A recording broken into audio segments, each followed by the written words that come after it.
Hi, Nick. Hello there. We're going to talk a little bit about you and also some of your co-founders. I just want to get a sense of what's this all about and why DC PowerCo. So let's just start off with a basic question. What were you thinking when you decided to start a business, and what was motivating you to do this? I'd taken a bit of time out, and I was just doing a bunch of things with the kids really, and building a house, and thinking, we've got millions of homes now in Australia that have got renewables on their roofs, and there isn't one single power company that actually supports them in that action.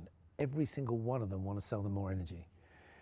And because I wasn't working, and because I was kind of really noticing the world, I was thinking, there's a complete gap here.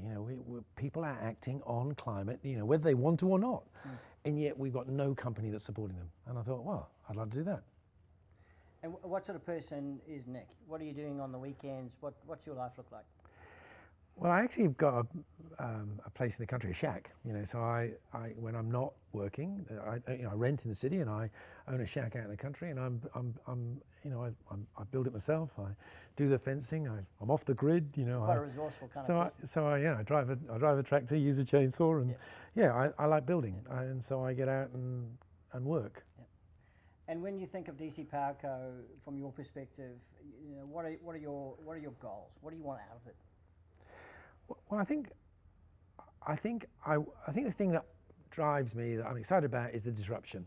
We haven't had an industry doing it the same way for 100 years, and everyone's sad. I mean, these four big power companies, the people that have stayed with them the longest, they've screwed over the hardest. It's like they put their prices up. Everyone else gets the deal, but if you're a good customer, you get screwed. And they are really slow in evolving. They've got these stranded assets of coal and gas that they've known for years are part of the problem that we face, and they've been lazy. And actually, I just really want to disrupt that. And I think there are a bunch of people in society that want to, and I'm thinking, let's have a go. So is DC PowerCo, your primary activity? Are you doing other things at the same time, or what's your commitment to this? Well, I'm pretty much full-time, although I am a Melbourne City Councillor as well, and I have the responsibility for transport, which is kind of quite interesting, because at the city we're looking at emissions, and we're looking at transport, and we're looking at space, and we're looking at how do we get people around. And so, in fact, although they're really different, one's transport and one's energy, they're the two biggest issues facing us in terms of emissions and climate, and actually they're all about how do we live well together, and how do we see each other and travel with each other. So they actually fit quite nicely, although one's politics and one's business. Yes, interesting.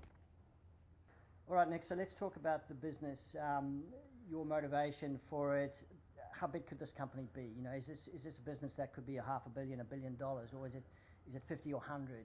What do you think? Well, I think the interesting thing is, first of all, is we got 12,500 investors because we did the world's largest crowdsource funding campaign launching the business. And so to that extent, there's a we in this, which is really interesting, right? And if we, therefore, because there's a lot of us, go out there and talk to our friends and tell our neighbours, we can actually build this brand very quickly. That's the experience of crowdsource funding around the world. Some of the biggest brands in the world have used this kind of platform. And we're the first to use it in energy in the world, and we're certainly the first to use the platform here in Australia. So to that extent, that offers something different. We're going to disrupt, we're going to play together, we're going to go for big numbers. And big numbers in the energy sector means real wealth. So, a medium-sized power company here, 400,000 people, we're suddenly a $500 million company. And that's what's interesting. That's the kind of growth. And actually, we're going to have 5 million homes that want renewables, and we're currently the only player that's saying, and we're focused on you. So it's a big opportunity, and if you get it right, it could be worth a lot of money. Huge. Yep. Okay. Everybody goes into a business with their own thoughts and ideas for what the business might look like. Are there any areas where you would say this is a no-go zone? Yes, actually, as the four founders, when we started this, said there is one thing that we won't do, and that's we will not sell this company to another company that has fossil fuel assets, because they could stop it growing. And we've seen that. Those old power companies that have been doing it the same way for a long time, they've got all these trapped assets. The way that they get to use those assets is to slow down renewables, slow down homeowners. Well, that's our one thing is we won't do that.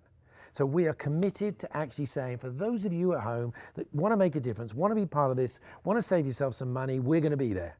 And we are not going to do anything in terms of our future and our growth that's going to stop or get in the way of that opportunity. Thanks, Nick. That sounds like a good plan for the country. Yeah, thank you.